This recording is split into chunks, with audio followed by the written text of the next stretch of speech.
Okay, now we're getting close to, we're going to go ahead and bolt down our cylinder head. Got our head bolts here. I went ahead and put a little anti-seize on them. I don't know what Polaris recommends, but that's what I like to use anytime you've got steel on aluminum. Just a little bit, and that'll help get a proper bolt torque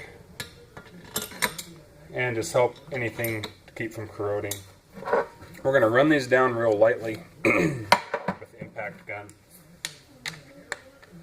We'll start in the center and work our way to the outsides.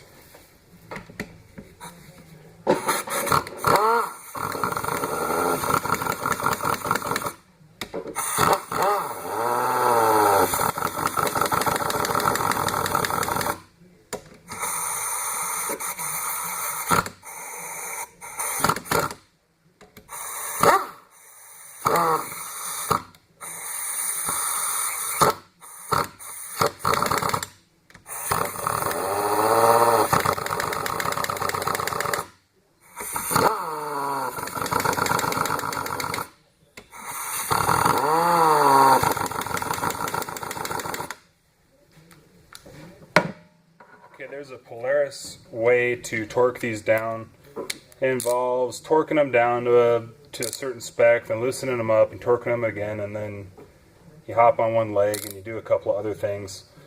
The way I've been torquing these, and the way a lot of folks in this area that work on these a lot of dealers, they've figured out what the actual bolt torque is. So just do an initial of 25, starting at the center, working to the outside. Start with 25 and then finish at 51. Just do it in 2 steps. So we're going to start out with 25 here.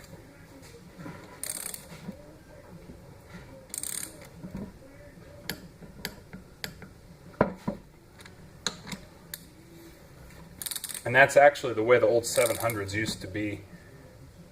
They had a simple bolt torque for them, and then they had to get all technical, make things hard.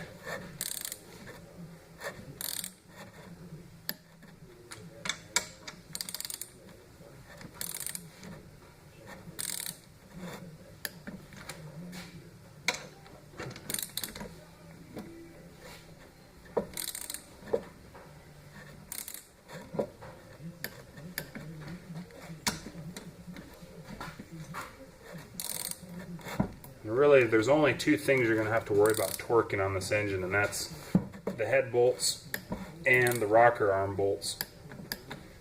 I'm just going to go around and check these all again.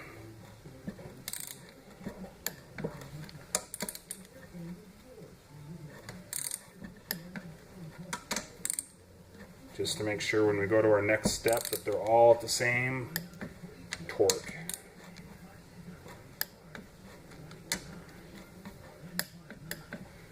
Okay, now we're going to adjust our wrench up to 51.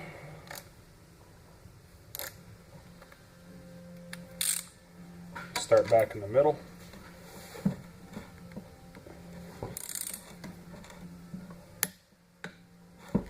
One click, go to the next one.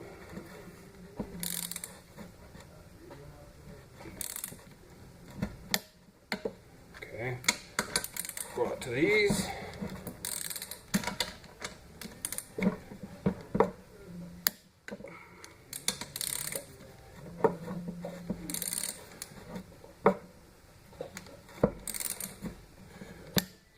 Okay, 2 more.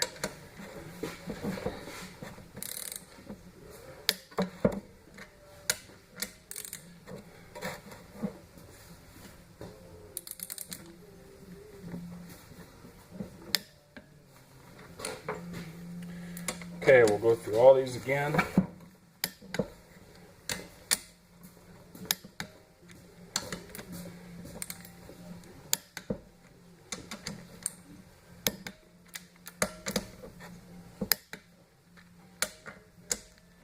And in case you're wondering, this is about the 3rd engine I've done this way. I've never had any issues with bolts loosening up or head gaskets blown out or anything, so it's proven. Go ahead and drop your push rods back in. I like to use a little motor oil.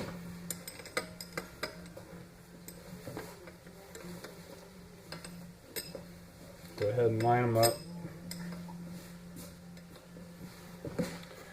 Put a little oil on top of your push rods.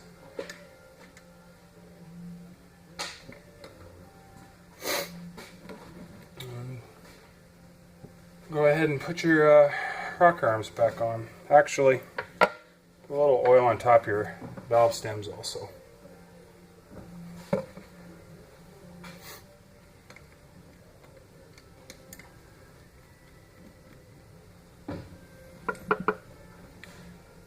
Your torque on these is going to be, the book says 23, I think.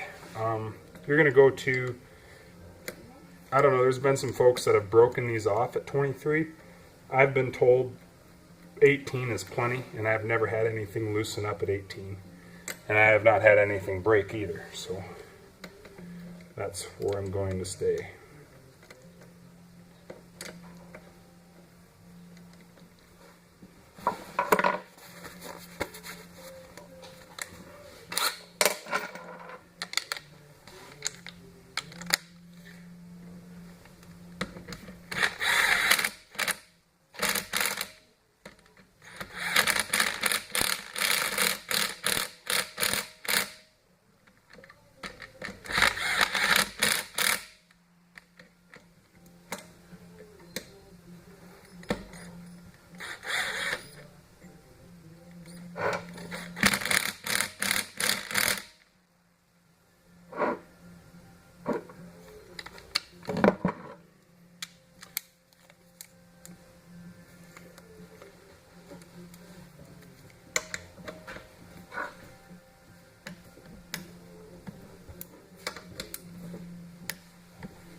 There is no valve adjustment on these because they are hydraulically, it's a hydraulic valve train.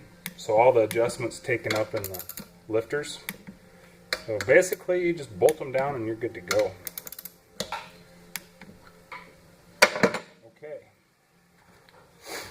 That's pretty much how you do a top end rebuild. I mean, the valve cover going back on is pretty straightforward. So that's not anything you're going to run into any trouble with. One thing I did want to show you, that if you've got a tube, basically this goes on top of the valve cover. It's for your blow-by, goes all the way out to your air cleaner housing. Let me zoom out here. Can you see how badly that swelled? If yours is swollen up like that, that gives you a real good indication you've got a lot of blow-by. Your engine needs attention, or it will soon. So this one's probably going to have to be replaced. New spark plugs, I'll put in this. I'm going to check over my air intake system real good, make sure it doesn't have any leaks. We'll put our injectors back on. New exhaust donut, just because we're there. And as far as braking goes, no big concerns there. Just run it like you normally would. If you don't run it like you normally would and you baby it, you got a chance that the rings may not break back in, or may not break in correctly. I usually run the oil run it 25 hours and dump it, and then you're good to go. These valve covers do tend to leak, so I usually end up using Permatex on them anyway, just to help keep them from leaking a little longer. But aside from that, this is all there is to this project. Unfortunately, this cost me some money just having it run low on oil one time, causing that scoring. And this is not something that you can test for very well.